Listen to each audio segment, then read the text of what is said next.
So this is a price, like a pricing strategy, I guess, like, or just more of like a perception of price, like a customer's perception on price. So Okay. yeah, very, very interesting.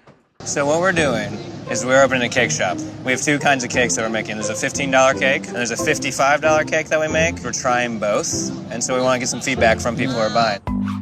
First, the cheap cake. It's a little dry. What are you thinking? Normal frosting. It's just dry.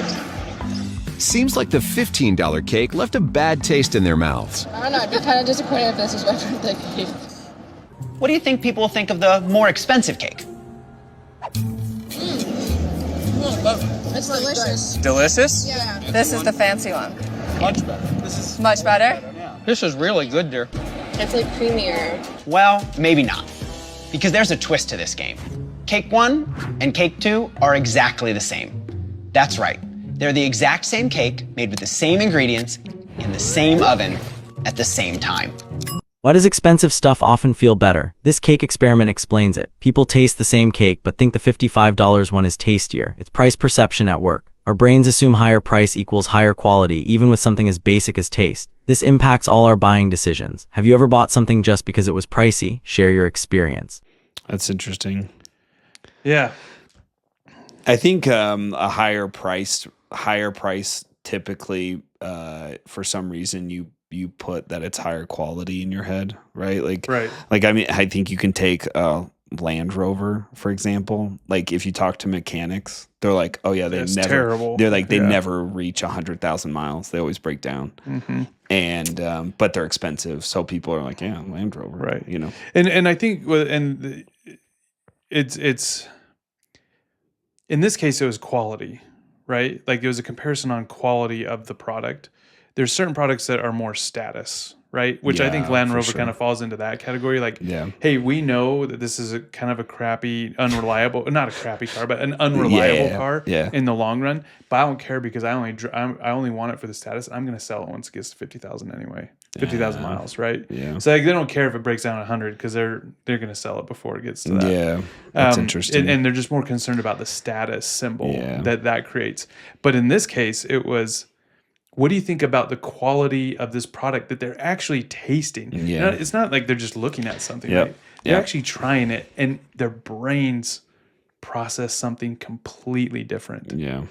And so, Yeah, it's like we've talked about it before, that Payless did an experiment very similar to this. it's hilarious. Where they set up a store, and I forget the name, but it was Payless that was doing it. yeah, And they called their fake brand, same products, yeah.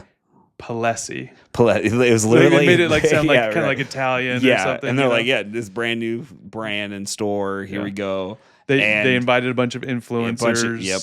Oh, I actually saw that. Well, anyway, we'll finish that. They invited all these, and they go try on all these shoes, and they talk about how good quality They're they are. amazing. Amazing. They're so good. Like they look so good. Another influencer did this, and I watched it, and it was one of the funniest things ever. He opened up a ramen, like a noodle restaurant, and he invited all these things, and all he focused on was the social media, a few videos, and kind of how the inside looked. Mm-hmm. Invited a bunch of influencers. All these influencers came, and what he was doing in the back was heating up like cup of noodles, like the ramen. Oh, wow. And literally heating up and giving it to them. And he was charging like $90 a plate, and they were going crazy for it. This is amazing. I would love to have another cup, all the stuff. And he was literally in the back. I thought you were going to say they're going to take like the top ramen. Yeah, that's but what I mean. But you went even more. Yeah, like or they went even more. It was cup like of top of noodles. ramen, couple of noodles, but it was just this prepackaged thing, and all they were doing was heating up in the microwave in the back and like fancying it up in a nice bowl and then taking it out.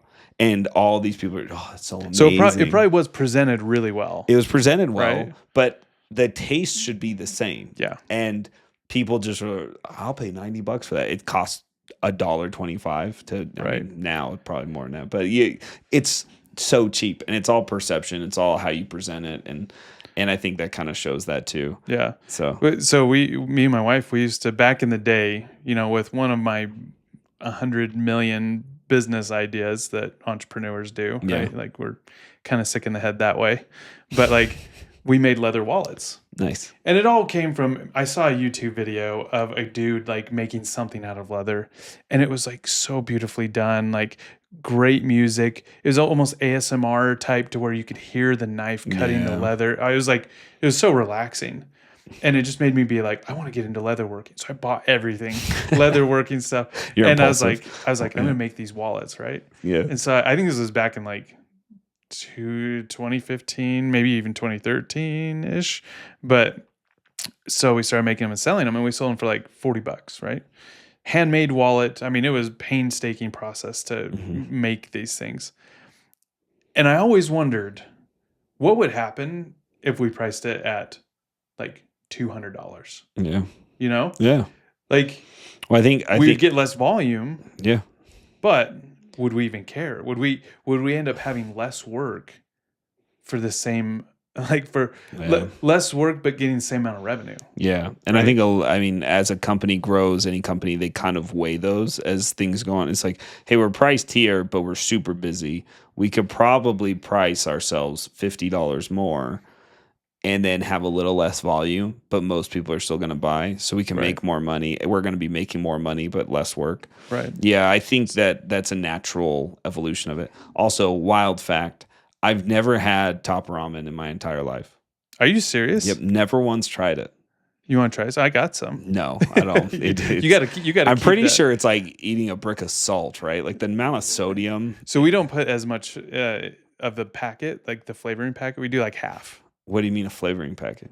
Oh, you don't even know. Jeez, so it's the noodles. Is it the block one or is it the cup? Yeah, it's the block one. Okay. And it comes with the packet of seasoning. So you heat up the noodles and then you put and the then you packet put in the seasoning seasoning.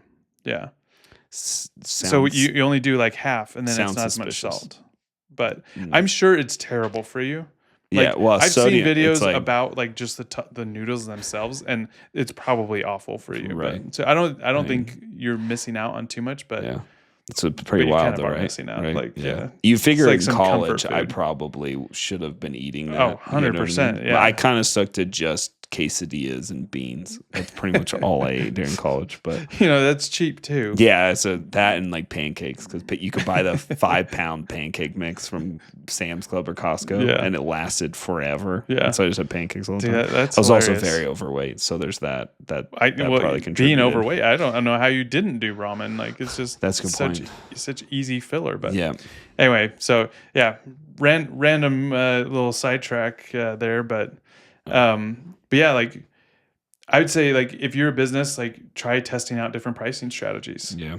And see what works. Like, yeah, you may sell less, but is it going to be less work for the same amount of revenue? Right. Or in this if video, that is, if you're score. pricing yourself at $15, they're thinking it doesn't taste as good because it's cheaper. Yeah. It's like maybe bump your prices up and be like, yeah, I just spent $55 or let's say $30 on a cake. And you're like, yeah, it's a pretty dang good So cake. bump your prices up, but also make sure that the presentation of whatever you're selling reflects that price point. Yeah. Right. And the quality that you're trying to put out there. You can't just like up the price like this ramen shop, like, right? They presented it in a fancy way, and that signaled to people's brains like this is a higher quality. Yeah. And so obviously, you can play with pricing to some extent without changing anything. Yeah. But I think if you want to go into that next level of pricing, I think you need to make sure that your presentation matches that level. Agreed. So yeah, just kind of an interesting topic. So if you want to buy our course, it's about $20,000. Go and buy it today. It's really good quality. We were going to price it at $9 and now it's $9,000. Yeah. That's funny. Thanks for listening. Every week we go over news, tips, tricks, and best practices to help you grow your small business. So follow and subscribe below. For more information, check out our website at launchingpros.com, where you get access to a bunch of free resources and courses designed to launch and grow your business online. Check out the links below.